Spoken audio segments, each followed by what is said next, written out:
All right, Shalom.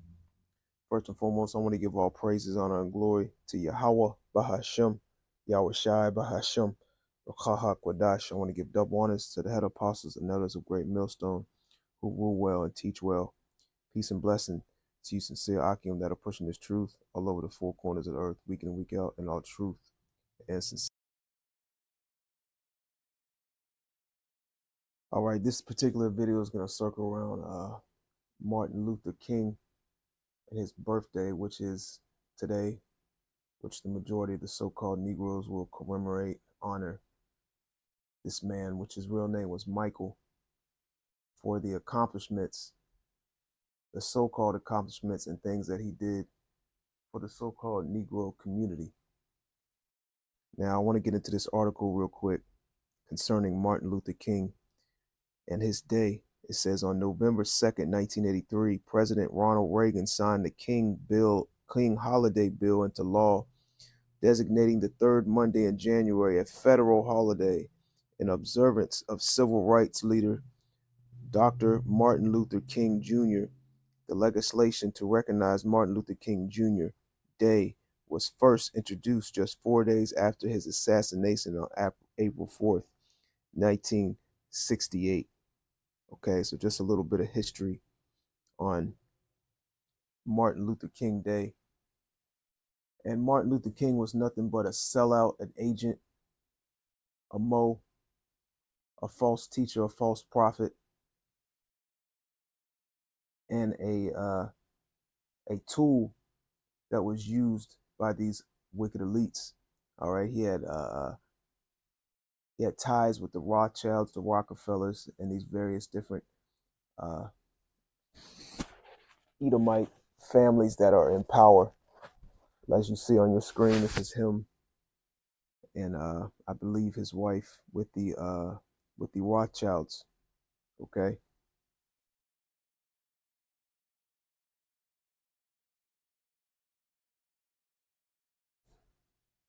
And this is one of his quotes.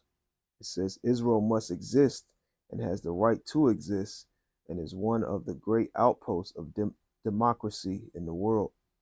Okay, so he was a supporter and a pusher of the small hats and their agendas as well. As you see on your screen, it says, starting before the civil rights movement, members of Atlanta's Black and Jewish communities have worked together to fight for various social causes. So these so-called Jews have used you so-called Negroes, Latinos, and Native Americans for their purpose by various different means to persuade the minds of the Israelites.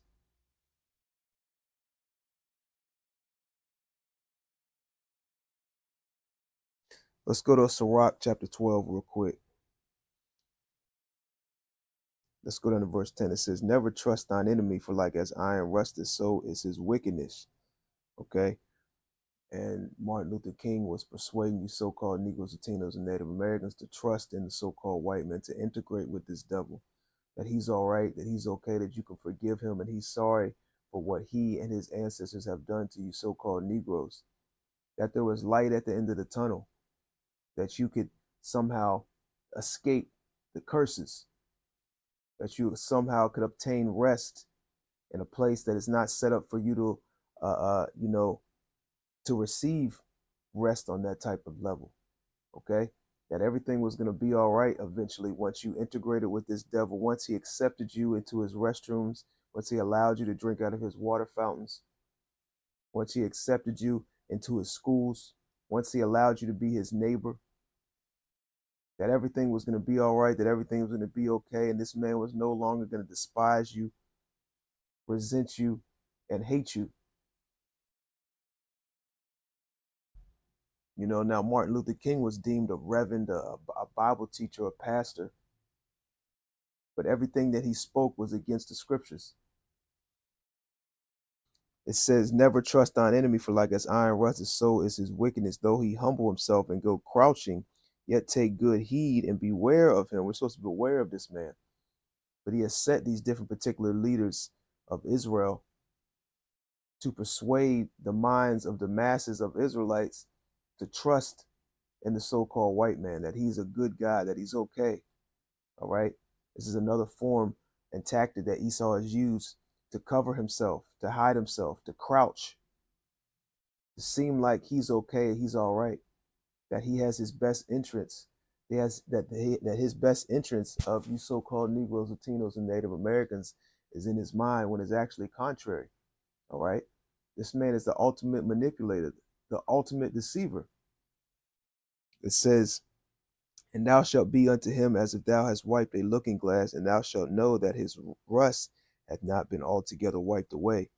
Set him not by thee, lest when he hath overthrown thee, he stand in thy place.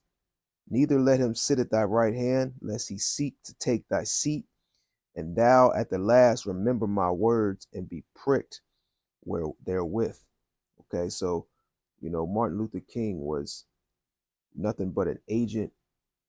He was also a Mo, and he was used strategically by these elites.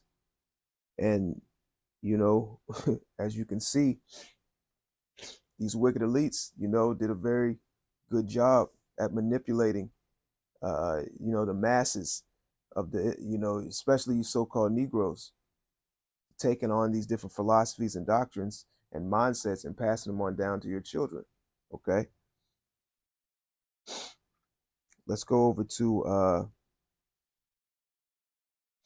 Micah chapter 2, and let's go down to verse 10. It says, arise ye and depart, for this is not your rest, because it is polluted. It shall destroy you, even with a sore destruction. And this agent, Michael King, was, leading you Israelites, you so-called Negroes, Latinos, and Native Americans down the path of destruction.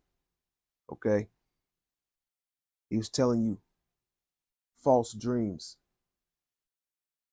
He was telling you falsehood. He was telling you things that are contrary towards the scriptures. He wasn't telling you Israelites that let's focus mainly on you so-called Negroes, okay? Because that's who his main focus was towards, was the so-called blacks, you so-called Negroes, that you could receive rest in this place, that you could escape the curses of Deuteronomy. It says, arise you and depart, for this is not your rest, because it is polluted. It shall destroy you, even with the sword destruction. See, it's Yahweh Shem Yahushua that put us in captivity, that set this base level man up over us, man. That has us in the condition that we have been in the past and the condition that we are currently in. And though it may seem a little better, though it may seem, all right, not as harsh as in times past, we're still under these curses, and we're still in captivity unto this day.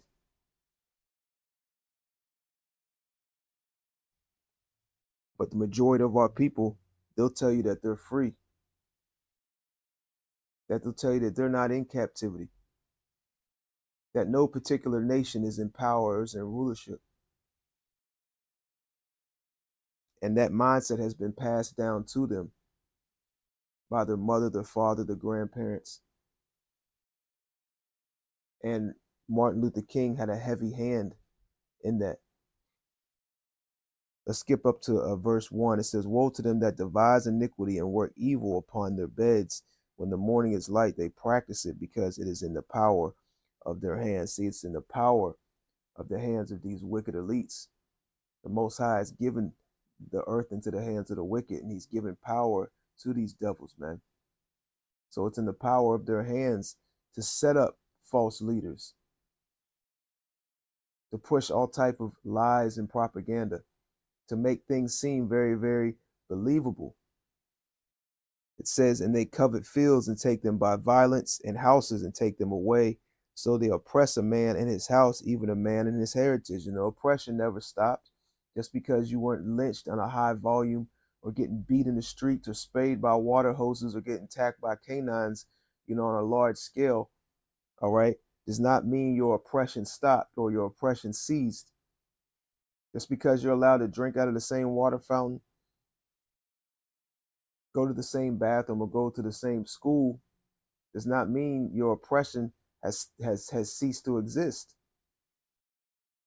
See, back then, before the so-called Negroes integrated with the so-called white man, we knew who the enemy was. We knew who was killing us.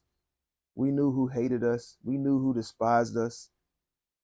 But now our people think that the so-called white man is their friend.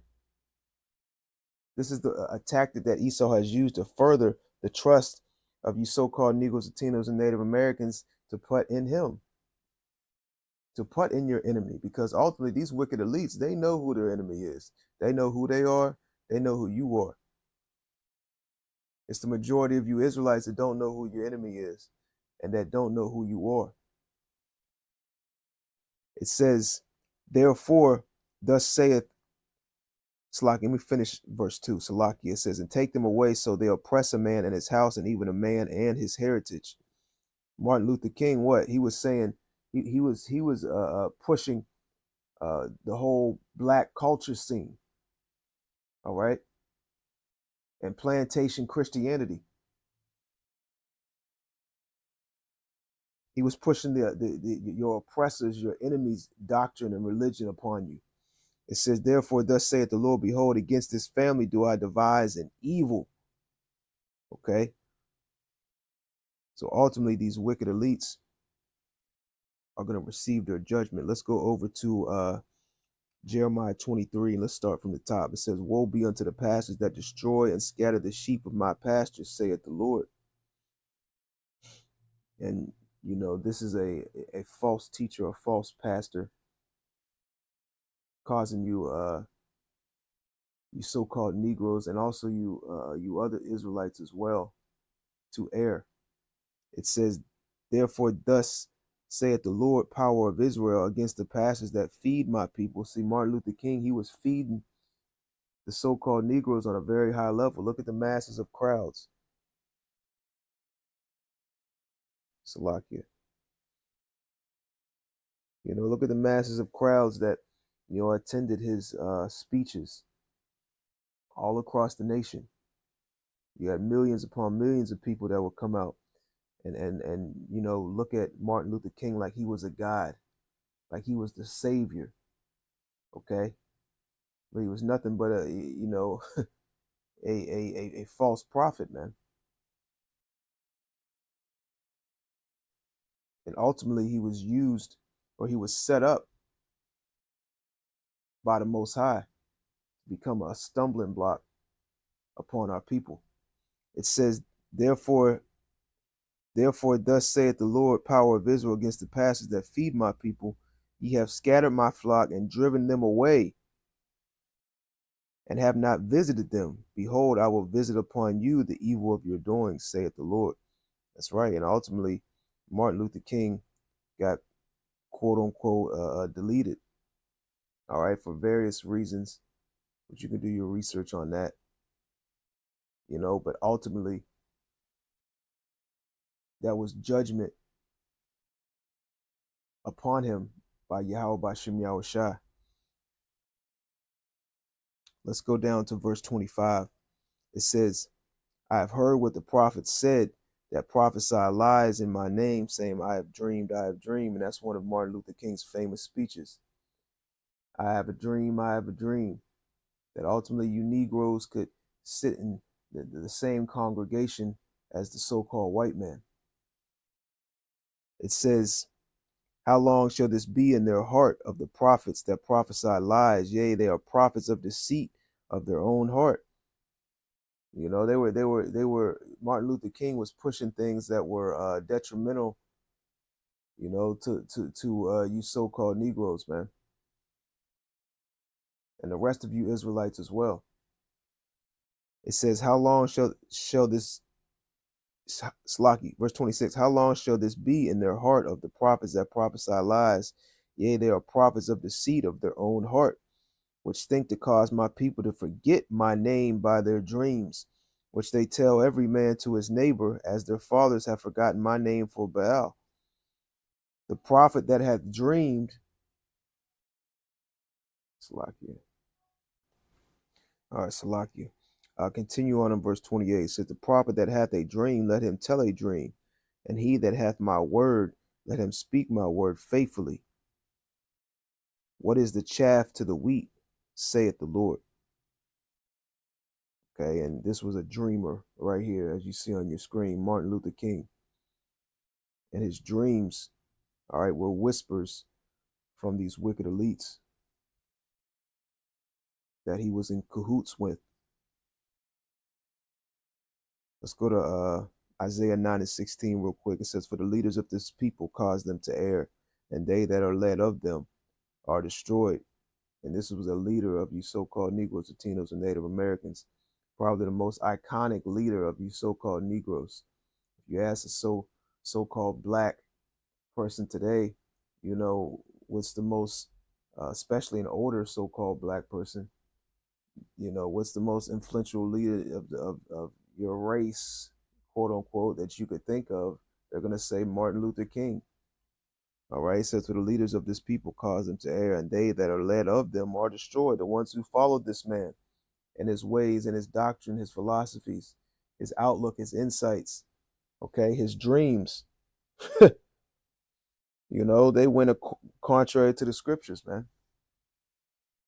You know, they ultimately hopped on that path of destruction, okay, seeking success, putting their trust in the enemy. All right, Christianity, white man Jesus Christ, all right, and everything else that comes along with it. Let's go over to Psalm 64:1. It says, hear my voice, O Yahweh, in my prayer. Preserve my life from fear of the enemy. Hide me from the secret counsel of the wicked, from the insurrection of the workers of iniquity.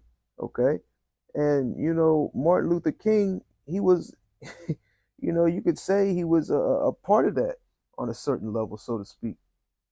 Okay, you know, he was among, you know, he wasn't that counsel of the wicked, all right, but he was among their counsels, receiving instructions, all right, receiving gifts, receiving money, receiving advice, all right, participating in various different ritualistic activities.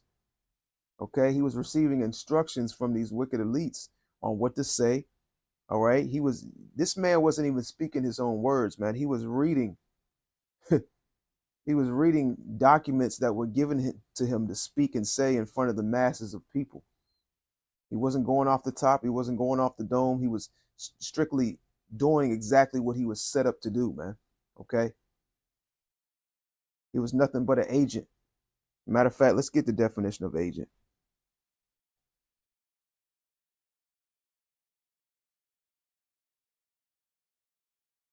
This is agent. It says a person who acts on behalf of another person or group.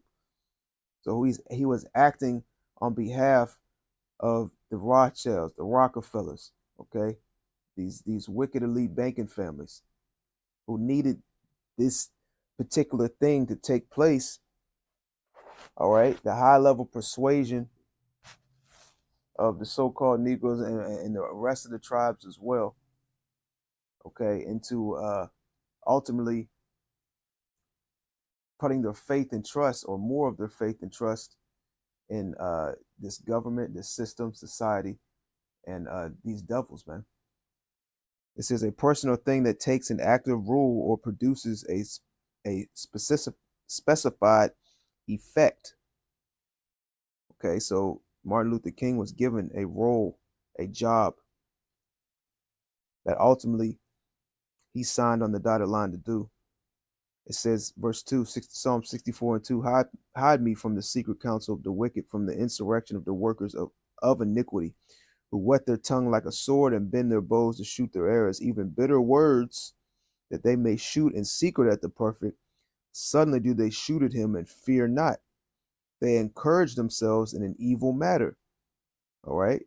And what Martin Luther King was pushing upon the masses of people was an evil matter that was ultimately an agenda of these wicked elites to incorporate you you so-called Negroes, Latinos, and Native Americans to be accepted amongst these Edomites, and ultimately furthering your trust and bringing your guard down more to these devils, so he could feed you with more and more. I mean, speed up till today, man. Look how wicked our people have came. Look how easily they are influenced by media, by the news, by these influential leaders. Okay. Well, the beginning of that was these rights movements. Martin Luther King, these various other influential leaders. All right, that was the beginning of that. And look how confused and gone our people are, man. Look at what this devil was able to accomplish, you know, uh, uh, after the whole Martin Luther King era. It says they encourage themselves in an evil matter. They commune of laying snares privately. They say, "Who shall see them?" All right, they were able to, you know, push this uh, Mo agenda, this transformer agenda. All right, they were able to uh, switch around the family household amongst you Israelites. Esau was able to tactically and systematically, you know, uh, destroy the so-called black family, man. And ultimately, his ultimate goal was to get you so-called Negroes, Latinos, and Native Americans to a point to where you will be highly acceptable into taking that MOTB, man, that electronic device. It says they encourage themselves in an evil matter. They commune of laying snares privately. They say, "Who shall see them?" They search out iniquities. They accomplish a diligent search. Both the inward thought of every one of them and the heart is deep.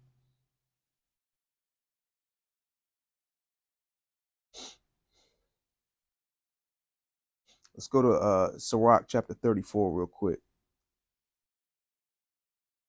Because if Martin Luther King was on the scene today, what would he be pushing? What would he be teaching? What would he be preaching? He would be a pro-Israel supporter, a pro small hat supporter. He would be supporting the altercations that are going over there in the Palestinian area.